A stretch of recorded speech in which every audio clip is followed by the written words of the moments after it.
The most dangerous thing you can do today is nothing. In a world constantly urging action, ambition, and productivity, it may seem counterintuitive to call doing nothing the greatest danger. Yet from a Catholic perspective, spiritual complacency, choosing to remain idle in our relationship with God, is one of the most subtle and destructive choices a person can make. It is not always grave sin that leads souls away from God, but often indifference, delay, and neglect. The danger lies not in open rebellion, but in quiet inaction. Sacred Scripture repeatedly warns against this spiritual laziness. In the book of Revelation, Christ delivers a sobering message. Because you are lukewarm, neither hot nor cold, I will spit you out of my mouth. Revelation 3:16. Lukewarmness represents a state of spiritual indifference, a half-hearted faith that neither fully embraces God nor outright rejects Him.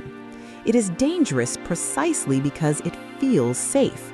There is no dramatic fall, no obvious rebellion, just a slow drifting away.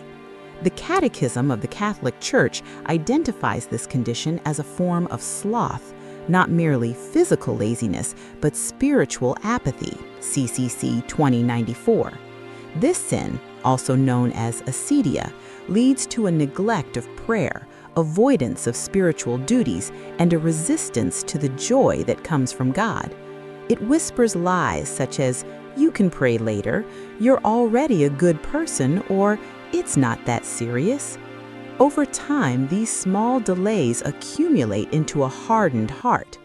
Jesus addresses this danger in the parable of the talents, Matthew 25:14-30. The servant who buried his talent and returned it unused was condemned, not because he committed a great crime, but because he failed to act. His fear and inaction resulted in loss. This parable reveals a key truth. God expects us to respond to His grace. Doing nothing with what we have been given is itself a grave failure. Catholic doctrine teaches that grace is a free gift from God, but it requires cooperation, CCC 2002. We are not passive recipients. Through our free will, we are called to respond actively, to pray, to serve, to grow in virtue. When we ignore this call, we risk losing the very grace meant to transform us. As St. Paul writes in 2 Corinthians 6:1, "We appeal to you not to receive the grace of God in vain." One of the most dangerous illusions today is the belief that there is always more time. People delay conversion, postpone confession, and put off prayer, assuming they can turn to God later. But Scripture challenges this mindset. Behold, now is the acceptable time. Behold, now is the day of salvation. 2 Corinthians 6:2. The present moment is all we truly have. Tomorrow is never guaranteed. This urgency is deeply rooted in Catholic teaching. The Church reminds us of the reality of judgment, both particular and final, CCC 1021-1022. Each person will be held accountable for how they responded to God's grace in their lifetime. Doing nothing is not neutral, it is a choice with eternal consequences. Moreover, spiritual inaction often leads to gradual moral compromise. When we stop actively pursuing virtue, we become more susceptible to sin. Without regular prayer, the sacraments, and examination of conscience, our spiritual senses dull. What once troubled us no longer does.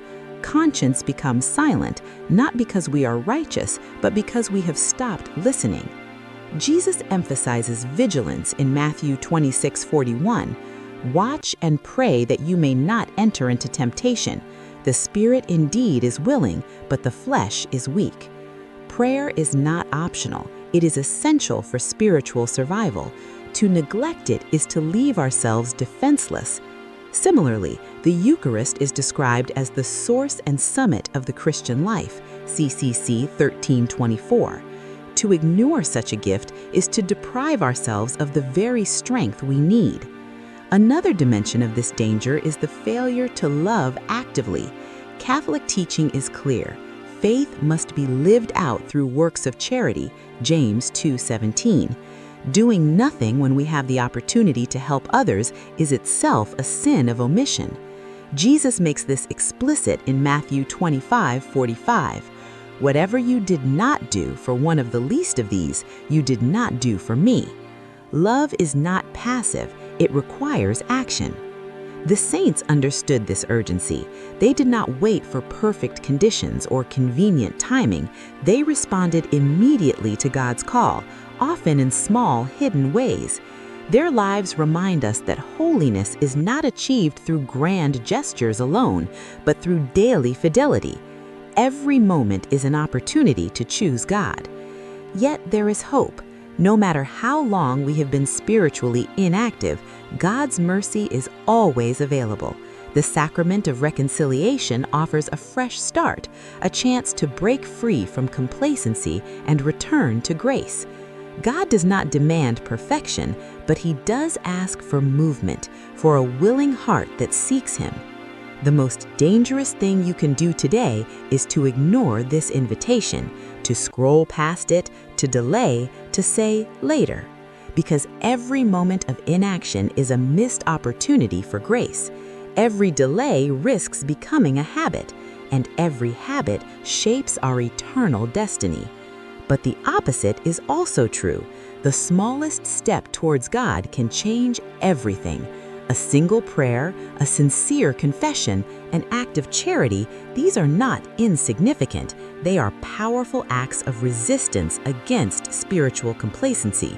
So do not wait. Do not remain still. Choose today to seek God with intention, to live your faith with urgency, and to respond to grace with action. If this message challenged you, don't let it fade. Subscribe now for more content that awakens your faith, strengthens your soul, and calls you to live fully for God, starting today.